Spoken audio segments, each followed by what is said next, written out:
Hello दोस्तों, तो स्वागत है आज मेरी नई वीडियो में। तो आज मैं आपको बताऊंगा कि आयुर्वेद जो होता है वो खुद में बहुत महान है।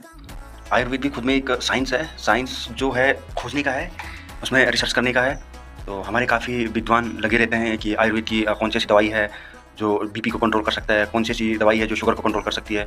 तो काफ़ी सारे लगे रहते हैं, काफ़ी विद्वान लोग जो कि आयुर्वेद पे रिसर्च कर रहे हैं कि आयुर्वेद में अभी कई चीज़ें ऐसी हैं जो कि हमें पता नहीं है।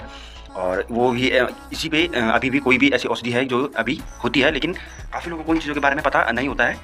तो आयुर्वेद में सबसे पहले तो हम अगर अपने आयुर्वेद जो होता है, तो आयुर्वेद कहता है कि हिताहितम सुखम दुःखम मायुस्तस्य हिताहितम मानं च तत्र यत्रोक्तम सह आयुर्वेद उच्यते।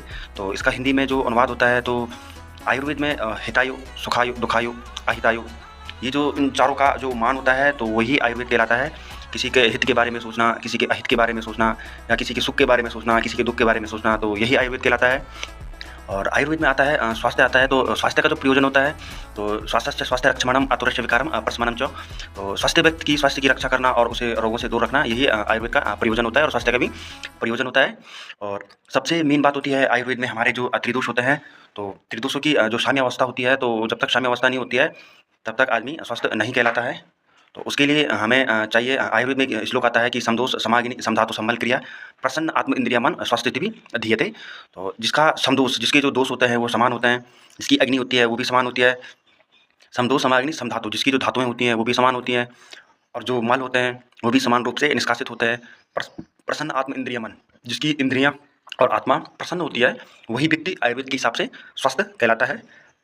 दूसरा, हमारी जो धातुएँ होती हैं, हमारी जो अग्नियाँ होती हैं, हमारी जो मल होते हैं, तो ये सारी चीज़ें बिल्कुल साम्य अवस्था में होना चाहिए। जब ये तीनों चीज़ें साम्य अवस्था में होता है, तभी शरीर गतिशील होता है और तभी शरीर स्वस्थ भी रहता है। अगर इनमें से कोई भी चीज़ बिगड़ जाती है, हमारे त्रिदोष बिगड़ जाते हैं, हमारी धातुओं में कोई दिक्कत हो जाती है, हमारी और मलों में कोई दिक्कत हो जाती है, तो उससे हमारा शरीर जो है गतिशील होना बंद कर देता है। तो हमें इस चीज़ का ध्यान रखना चाहिए कि आयुर्वेद के हिसाब से हमें जो डाइट दिया जाता है, जो खाना दिया जाता है, कि हमें किस तरह का खाना खाना चाहिए, किस तरह का रहना चाहिए, सुबह क्या करना चाहिए, शाम को क्या करना चाहिए, दिन में क्या करना चाहिए। तो ये छोटी-छोटी चीज़ें होती हैं, तो इन चीज़ों का हमें विशेषकर ध्यान रखना चाहिए। और हमारे शरीर के जो 3 दोष हैं, वात, पित्त, कफ है, तो आयुर्वेद में एक श्लोक है कि वात, पित्त, कफश्चोतो शारीरो दोषो संग्रह।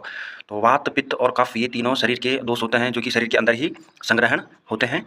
तो हमें ये चीज़ देखना पड़ता है कि हमारा वात, कुछ चीज़ ऐसी होती हैं कि जो वात को कंट्रोल करती है, कुछ चीज़ ऐसी होती हैं जो पित्त को कंट्रोल करती है, कुछ चीज़ ऐसी होती है जो कफ को कंट्रोल करती है।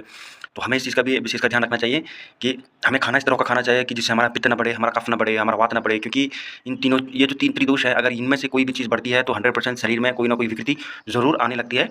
तो अगर आपको ये वीडियो अच्छी लगी तो